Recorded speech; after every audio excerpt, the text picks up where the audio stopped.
इयत्ता 10वी भूगोल या विषयाच्या प्रश्नपेटीचा सराव आपण इथे करणार आहोत.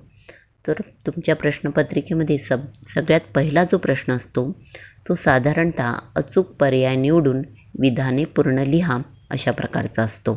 ॲमेझॉन नदीचे खोरे मुख्यतः दलदलीचे आहे, मानवी वस्तीस प्रतिकूल आहे, सुपीक आहे की अवर्षणग्रस्त आहे. तर मुख्यत्वे करून मानवी वस्तीस हे खोरे प्रतिकूल आहे. त्यानंतर दुसरा प्रश्न, क्षेत्रभेटीसाठी उपयुक्त साहित्य नाही. तर नोंदवही, कॅमेरा आणि नकाशा ही उपयुक्त साहित्य आहेत, मात्र आरेखन खंदंड हे उपयुक्त साहित्य नाही. ब्राझील देशाची अर्थव्यवस्था ही प्रामुख्याने व्यवसायावर अवलंबून आहे. तर ब्राझील देशाची अर्थव्यवस्था ही तृतीयक व्यवसायावर अवलंबून आहे. चौथी रिकामी जागा, भारताच्या अतिउत्तरेकडे वने आढळतात. तर अतिउत्तरेकडे हिमालय आहे, त्यामुळे हिमालयीन वने येथे आढळतात. ब्राझील रिकामी जागा या नृत्य प्रकारासाठी प्रसिद्ध आहे.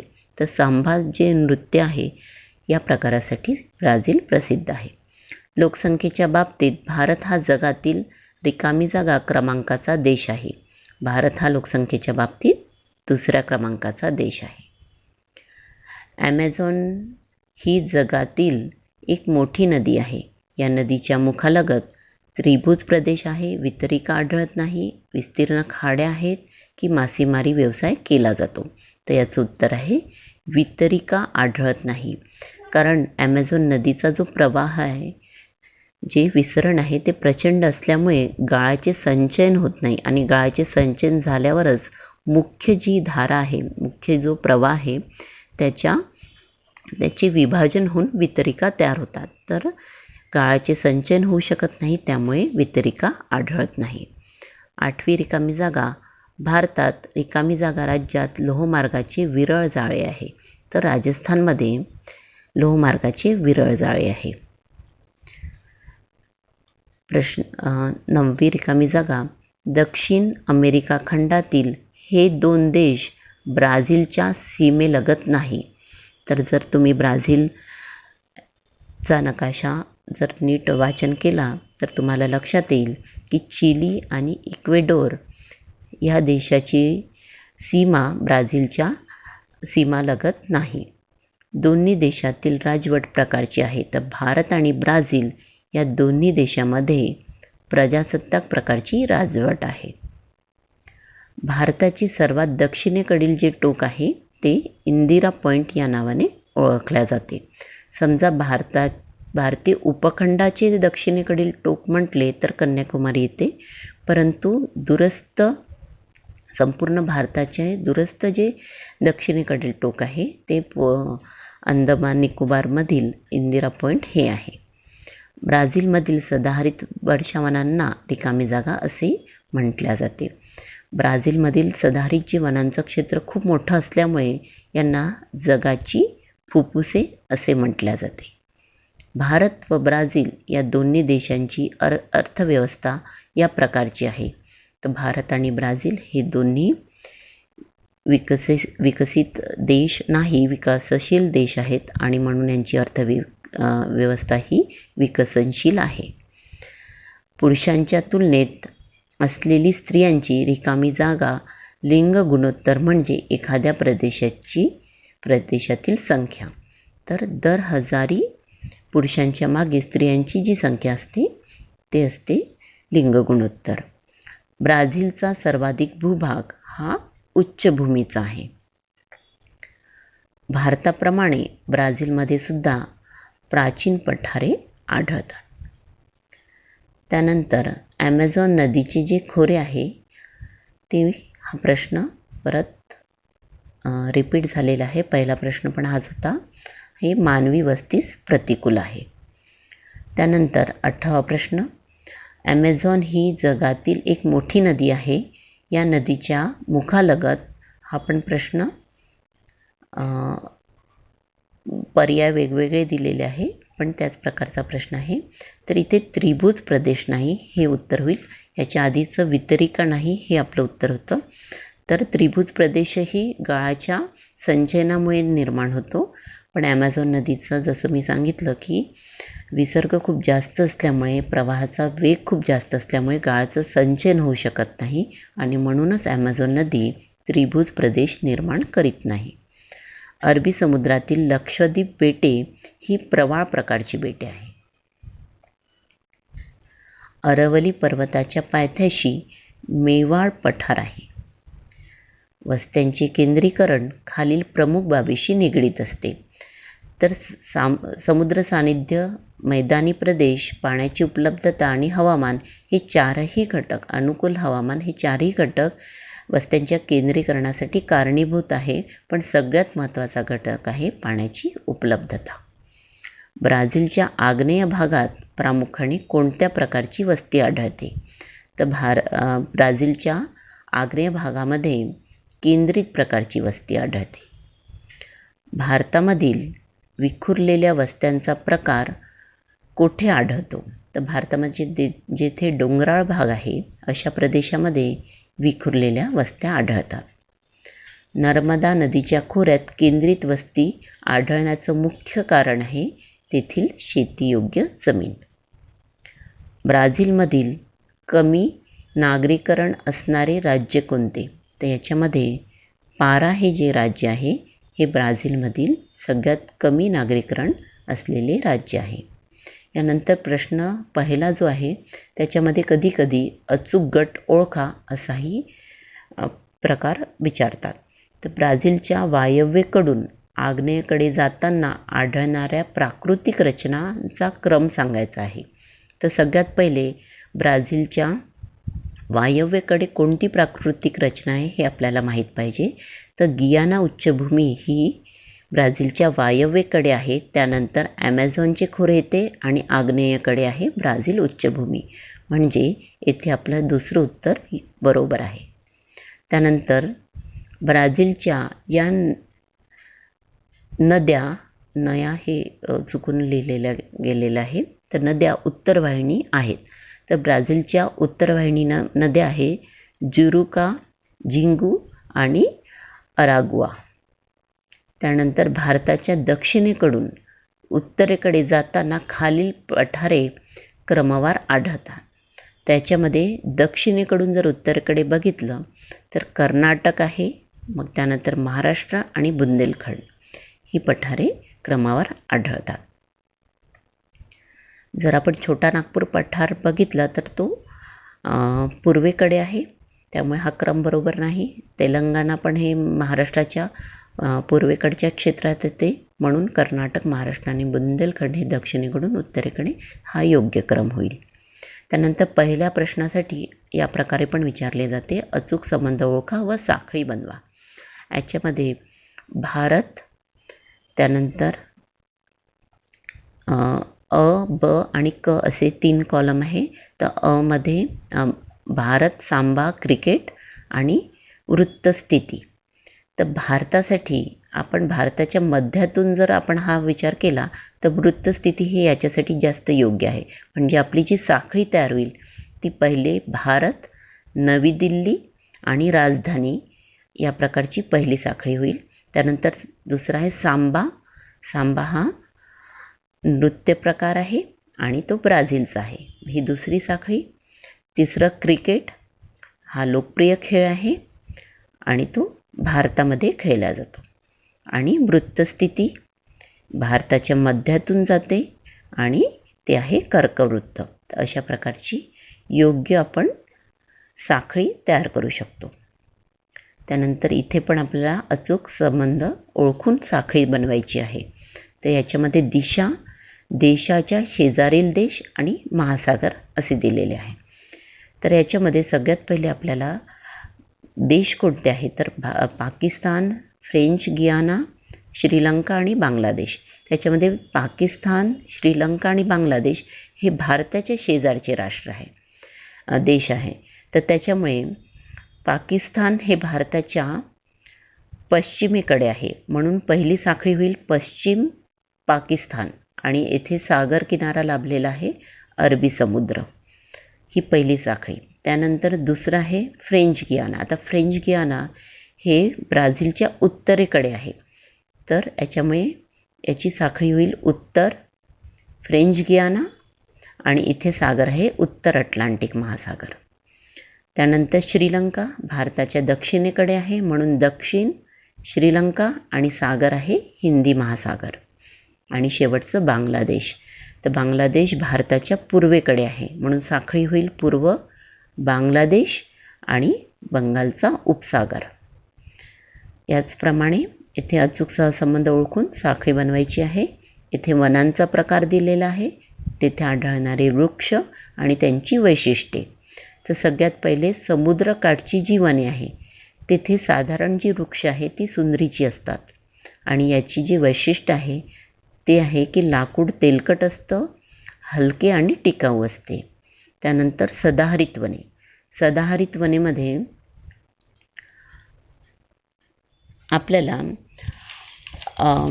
मोहगनी हे सदाहरित वनांमध्ये येते आणि याचं जे वैशिष्ट्य आहे की हे या वनांची जी वृक्षांची पाने ही वृंद आणि हिरवीगार असतात आणि म्हणून त्यांना आपण सदाहरित वने म्हणतो.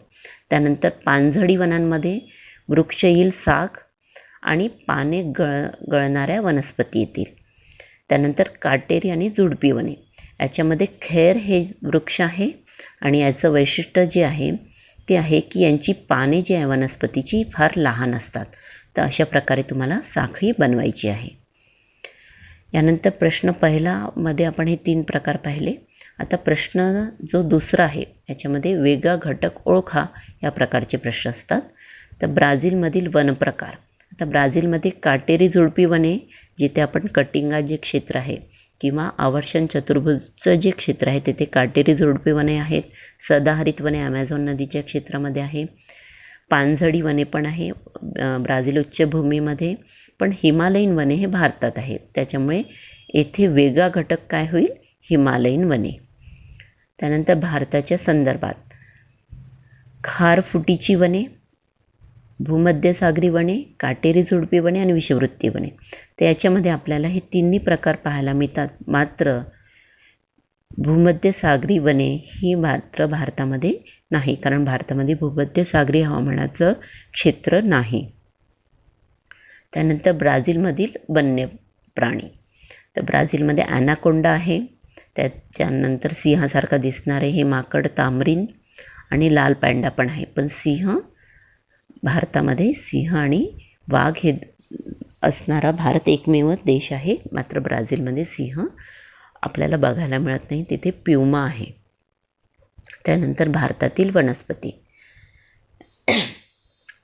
देवदार, अंजन, वड ही वनस्पती भारतात आढळते. पण ऑर्किड हे वैशिष्ट्यपूर्ण जे वनस्पती आहे ही ब्राझीलमध्ये आहे. त्यामुळे वेगळा जो घटक होईल तो ऑर्किड होईल. ब्राझीलमधील प्रमुख पिके. ब्राझीलमध्ये काकाओ आहे, कॉफी पण आहे, सोयाबीनचं पण उत्पन्न होतं पण ज्वारीचं उत्पन्न होत नाही त्यामुळे हा वेगळा घटक झाला ज्वारी. क्षेत्रभेटीचा मुख्य उद्देश. आपली जी क्षेत्रभेट असते ती शैक्षणिक असते त्यामुळे भौगोलिक, ऐतिहासिक आणि सांस्कृतिक हा उद्देश आपला असतोच. पण मनोरंजन हा उद्देश मात्र क्षेत्रभेटीचा नसतो. ब्राझीलमधील वनप्रकार. ब्राझीलमध्ये काटेरी झुडपी वने. हा प्रश्न पुन्हा रिपीट झाला आहे. काटेरी झुडपी वने आहे, सदाहरित वने आहे, पानझडी वने आहे पण हिमालयीन वने नाहीत. त्यानंतर भारतातील मीठ उत्पादक राज्य. गुजरात, राजस्थान आणि तामिळनाडू ही मीठ उत्पादक राज्य आहे. मात्र बिहार हे मीठ उत्पादक राज्य नाही म्हणून वेगळा जो घटक होईल ते बिहार होईल.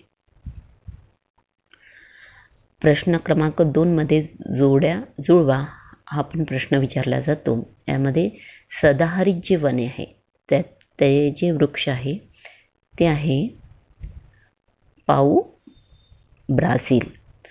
त्यानंतर पानझडी जे वन आहे त्याच्यामधलं वृक्ष आहे साग. समुद्रकाठची जी वने असते ती आहे सुंदरीची वने असतात. हिमालयीन वनामध्ये आपल्याला पाईन हे वृक्ष पाहायला मिळते. आणि त्यानंतर काटेरी जी झुडपी वने आहे ती आहे तिथे वृक्ष असतात खेजडी. तर ह्या प्रकारच्या जोड्या इथे थोडंसं जोड्यांचं जे रचना आहे ते बरोबर नाही आहे, पण तरी पण आपण प्रयत्न करू. याच्यामध्ये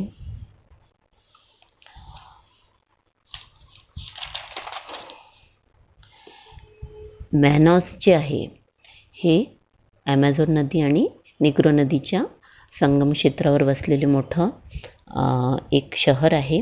पण याची जी जोडी आहे ती आहे तापमान कक्षेत फारसा फरक नाही, कारण विषुववृत्तीय रेषेलगतच्या उष्णकटिबंधीय क्षेत्रामध्ये हे शहर आहे. त्यानंतर राजस्थान आहे कमी पावसाचा प्रदेश. त्यानंतर ब्राझील ही जी उच्चभूमीचा प्रदेश आहे हे गवताळ प्रदेश आहे आणि इथे गवताळ प्रदेशातील प्राणी आपल्याला बघायला मिळतात. त्यानंतर उत्तर भारतातील जो मैदानी क्षेत्र आहे तेथे आपल्याला केंद्रित वस्त्या पाहायला मिळतात. म्हणजे केंद्रित वस्त्या आपल्याला उत्तर भारतातील मैदानी क्षेत्रामध्ये. त्यानंतर पुढची जोडी अस्तंभ आणि ब स्तंभामध्ये. याच्यामध्ये ॲमेझोनियन मार्ग जे आहे त्याच्यातील आहे प्रमुख रस्ता. इथे काही ऑप्शन्स चुकीचे आहे, पण याच्यासाठी प्रमुख रस्ता हे ऑप्शन पाहिजे. त्यानंतर दुसरं आहे रस्ते वाहतूकची जोडी आहे सुवर्ण चतुर्भुजा महामार्ग. त्यानंतर तिसरं रिओ दी जेनेरिओ हे पर्यटन जे स्थळ आहे हे पर्यटन स्थळ आहे आणि याच्यातील एक ऑप्शन दिलेला नाही आहे. भारतातील रेल्वे स्थान इथे मनमाड म्हणून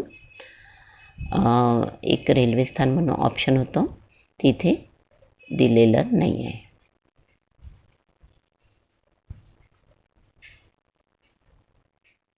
तर अशा प्रकारे भारतातील रेल्वे स्थान मनमाड. तर ह्या प्रकारच्या जोड्या जोडवा हा दुसरा प्रश्न असतो. त्यानंतर खालील प्रश्नांची उत्तरे सूचनेप्रमाणे द्या. आता इथे विधानांचा योग्य क्रम लावायचा आहे. आता आपण जेव्हा क्षेत्रभेटीसाठी जातो तेव्हा सगळ्यात पहिले काय करतो, तर सगळ्यात पहिले आपण क्षेत्राची निवड करतो. म्हणजे पहिल्या क्रमांकावर आपल्याला बी ऑप्शन पाहिजे.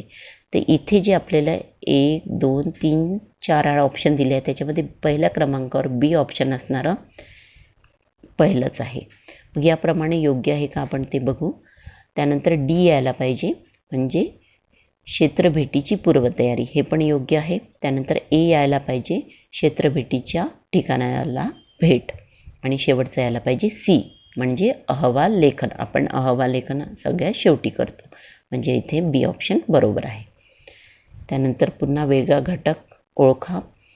भारतीय वनस्पती आपण आताच बघितलं होतं. याच्यामध्ये ऑर्किड हे ब्राझीलची महत्त्वपूर्ण वनस्पती आहे, त्यामुळे वेगळा घटक होईल ऑर्किड. ब्राझीलच्या या नद्या उत्तर वाहिनी आहे, हे पण आपण आताच बघितलं होतं. जुरुका, झिंगू आणि अर्गुआ या नदी उत्तर वाहिनी आहेत. भारतातील खालील राज्यांची नावे लोकसंख्येच्या वितरणानुसार उतरत्या क्रमाने लिहा. याच्यामध्ये उत्तर प्रदेश, आंध्र प्रदेश, मध्य प्रदेश, हिमाचल प्रदेश आणि अरुणाचल प्रदेश हा क्रम योग्य आहे. तर सगळ्यात पहिले उत्तर प्रदेश सर्वात जास्त लोकसंख्येची घनता आहे आणि आपल्याला उतरत्या क्रमाने लावायचं आहे, त्यामुळे सर्वात जास्त लोकसंख्येची घनता असणारा राज्य म्हणजे उत्तर प्रदेश. त्यानंतर आहे आंध्र प्रदेश, मग मध्य प्रदेश आणि नंतर अरुणाचल प्रदेश आणि सगळ्यात कमी लोकसंख्येची घनता हिमाचल प्रदेश. हा क्रम होईल उतरता क्रम. आता ब्राझीलमधील खालील राज्यांची नावे लोकसंख्येच्या वितरणाच्या चढत्या क्रमाने लावायचं आहे. चढत्या क्रमाने लावायचं आहे म्हणजे सगळ्यात कमी लोकसंख्येचं राज्य पहिलं घ्यावं लागेल. याच्यामध्ये ॲमेझॉनॉस जे राज्य आहे ते सगळ्यात कमी लोकसंख्येचे आहे. त्याच्यानंतर पॅराना येईल, त्यानंतर अलावास येईल, नंतर साओ पावलो येईल आणि सगळ्यात जास्त लोकसंख्येची घनता असलेलं रिओ दी जानेरिओ हे सगळ्यात शेवटी येईल. 6वं, लोकसंख्येवर परिणाम करणाऱ्या पुढील घटकांचे अनुकूल आणि प्रतिकूल अशा गटांमध्ये वर्गीकरण करायचे आहे. त्याच्यामध्ये सागरी सानिध्य तुम्ही 2 कॉलम तयार करा. एकामध्ये अनुकूल आणि दुसऱ्यामध्ये प्रतिकूल घटक अशी विभाजणी करा. तर सगळ्यात पहिला जो कॉलम आहे तो अनुकूलचा आपण घेऊ.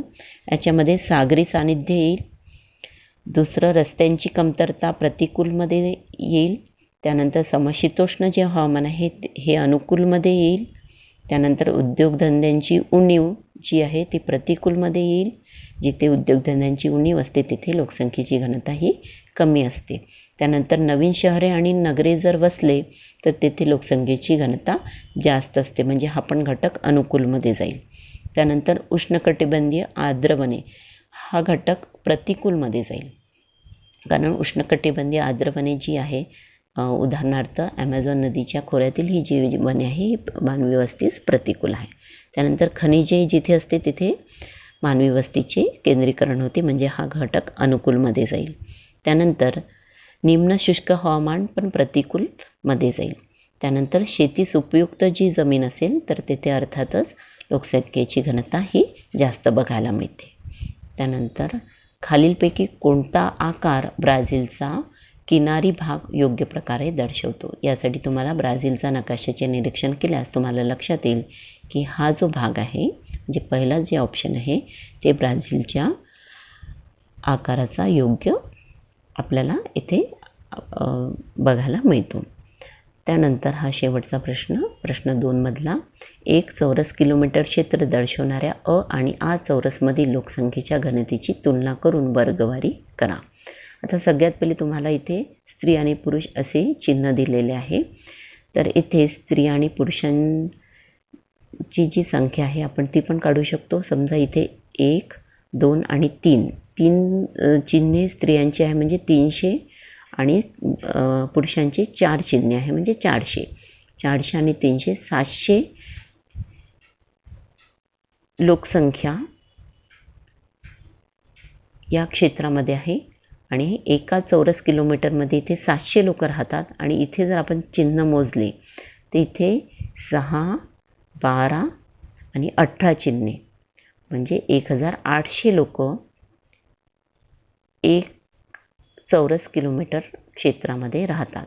म्हणजे क्षेत्र हे दोन्ही सारखे आहे, मात्र येथे लोकसंख्येची घनता जास्त आहे, इथे कमी आहे.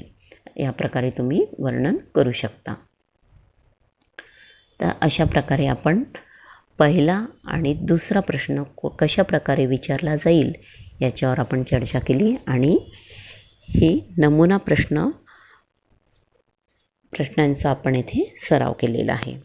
मला अपेक्षा आहे नक्कीच तुम्हाला हा सराव तुमच्या येणाऱ्या परीक्षेमध्ये उपयुक्त ठरेल अशी मी अपेक्षा करते.